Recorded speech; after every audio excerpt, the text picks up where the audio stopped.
देश की 65% युवा आबादी को ध्यान में रखते हुए केंद्र सरकार लोकसभा और विधानसभा चुनाव में प्रत्याशियों की आयु सीमा घटाने पर विचार कर रही है।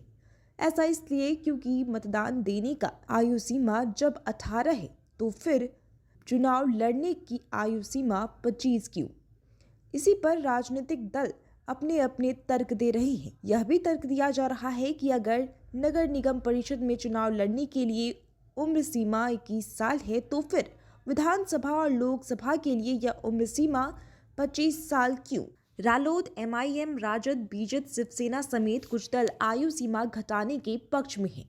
वहीं भाजपा और कांग्रेस के कई सांसद भी यही चाहते हैं। केंद्र सरकार इस बारे में गंभीरता से मंथन शुरू कर चुकी है, ऐसा सूत्रों के अनुसार पता चल रहा है। भारत युवा देश है और साथ ही सरकार का मानना है कि 2030 के बाद देश के लोगों की औसत उम्र बढ़नी शुरू हो जाएगी। इसलिए अगले 7 से 8 साल ही ऐसे हैं जिनमें ज़्यादा से ज़्यादा युवाओं को जनप्रतिनिधियों के रूप में संसद या विधानसभाओं में पहुंचने का मौका मिल सकता है। इसलिए इस मुद्दे पर जल्द ही कोई फैसला लेना ज़रूरी है। देश की आबादी का औसत उम्र 25 साल है, जो कि चीन से 10 साल और अमेरिका से 15 साल कम है। यानी दुनिया के किसी भी बड़े देश के पास भारत जैसी युवा शक्ति नहीं है।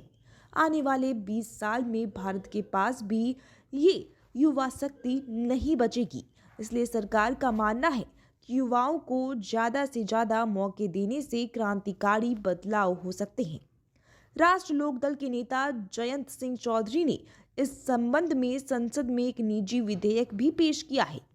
इस विधेयक पर भाजपा के एक वरिष्ठ नेता मानते हैं कि कोई भी राजनीतिक दल युवाओं को रिझाने के लिए इस मुद्दे को बड़ा बनाकर पेश कर सकता है। इसलिए हमें पहल करनी चाहिए। समय रहते विधायक या सांसद बनने की न्यूनतम उम्र 21 साल कर देनी चाहिए।